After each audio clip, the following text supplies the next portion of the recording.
In this module, let us discuss some basic properties of adherent and limit points. So we immediately begin with a proposition.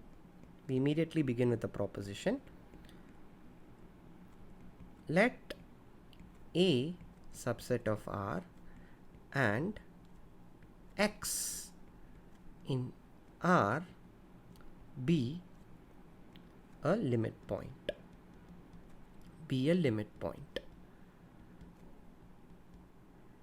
Then B X R intersect A set minus X is non-empty for all R in R.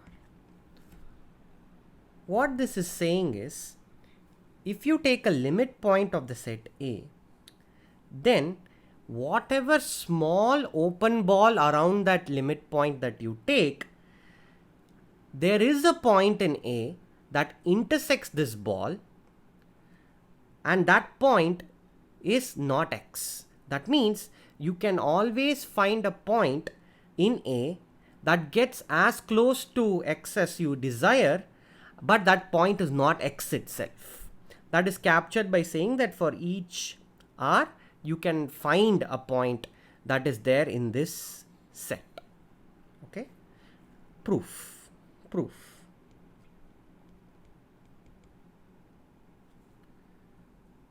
Now, we know that we can find a sequence xn. These xn's come from A that converge to X, and xn's are distinct. Okay. Now, X possibly appears in this sequence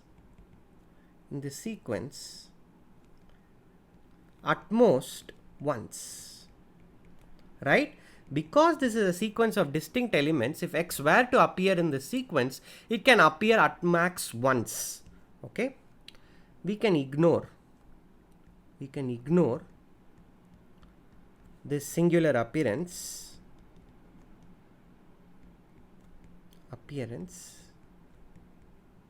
and assume xn is not equal to X for all n. Okay, so what I am essentially doing is I am going to remove that one appearance and construct a subsequence and reindex the subsequence and so on. I don't want to belabor the point. I will just ignore this element X and assume that the sequence xn does not contain the element X at all. It never appears in the sequence. Okay, fix R greater than 0. Because xn converges to X, we can find nr in the natural numbers such that x nr is an element of B xr. This is just one of the equivalent ways of formulating sequences, convergence of sequences, the neighborhood or the open topological formulation that we dealt with. For sufficiently large n, the terms of the sequence must in fact all be in this ball. I will not be able to find just one nr. After a point, all the elements of the sequence must be in Bxr. Okay, hence xnr is an element of Bxr intersect A set minus X, right? Because this xnr cannot be the element X, simply because we have assumed that the sequence xn does not contain the point X as any of its terms.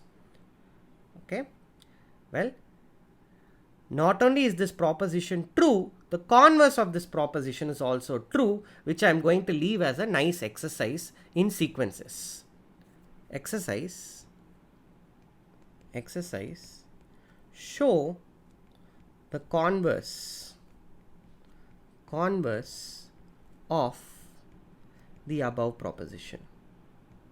The converse says that if for each r in R we can find a point in Bxr intersect A minus x, then x must be a limit point of the set A.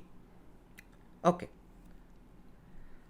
Now, in some sense, limit points seem to be points for which terms in the set A get arbitrarily close to A, but not just terms in the set A, terms in the set A excluding this point.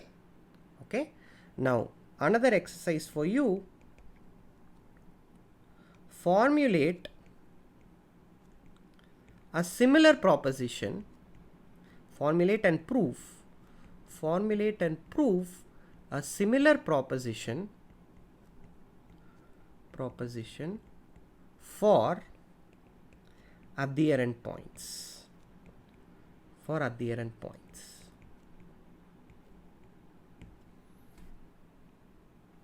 Okay. Well, let me just give a hint. Only thing that will happen is you don't have to do set minus x. Okay. Now, all this motivates the following definition.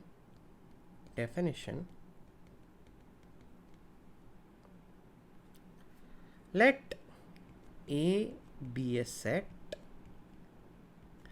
and x be an adherent point.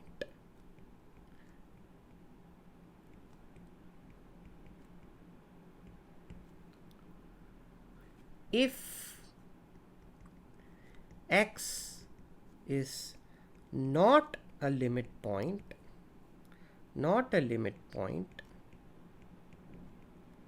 then we say x is an isolated point.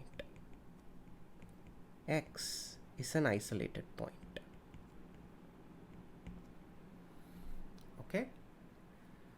So, an isolated point is an adherent point that is not a limit point.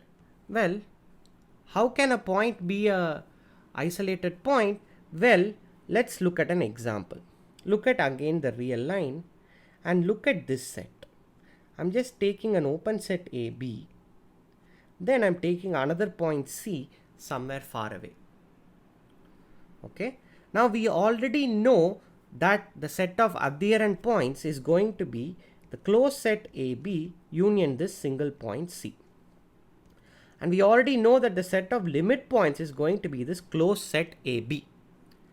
So this point C is going to be an isolated point.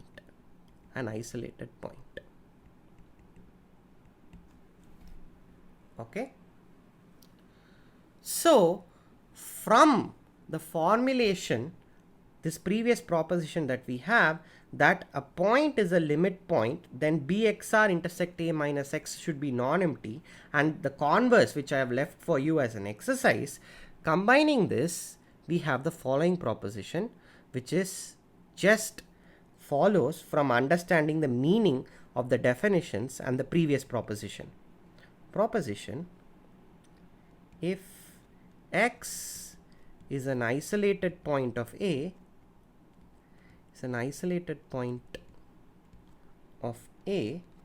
then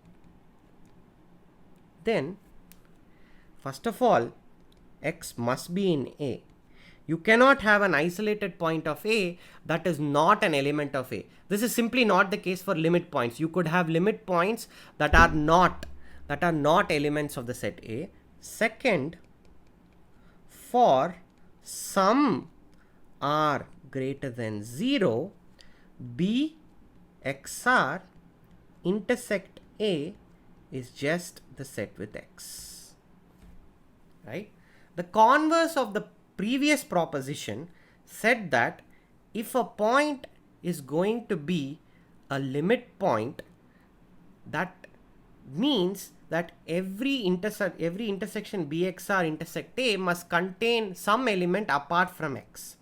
The converse means that whenever it is the case that you have a point such that every such intersection is non-empty as in contains an element apart from x, then that point must be a limit point.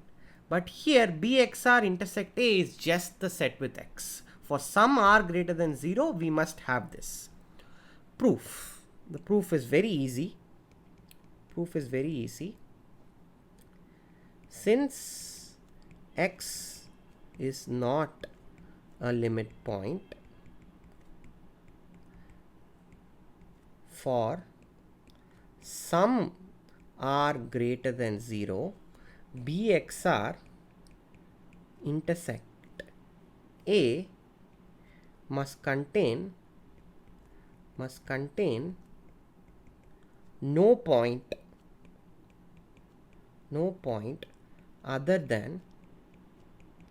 other than possibly x, right? We can't directly say that x is there because I'm not assuming. I mean, that's the first part. Then possibly x. Okay. Since x is not a limit point for some r greater than 0, bxr intersect a must contain no point other than possibly x. Okay. Now we can find a sequence. Xn in A such that Xn converges to X. Okay, but by definition of convergence,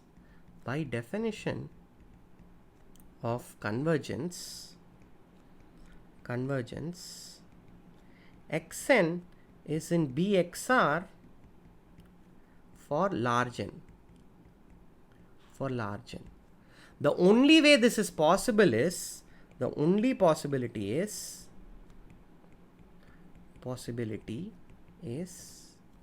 Xn equal to X for suitably large n. Okay, this immediately shows both parts of the proposition. Both parts immediately now follow. Okay, so we have got an interesting thing. An adherent point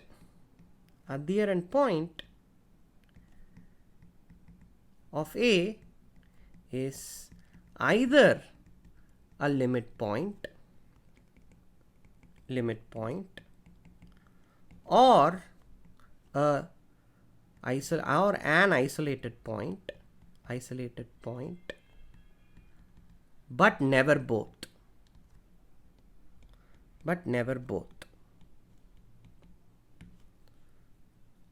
Okay, so here are some basic properties of adherent and limit points. In the next module, we will see basic properties of open and closed sets. This is a course on real analysis, and you have just watched a module on basic properties of limit and adherent points.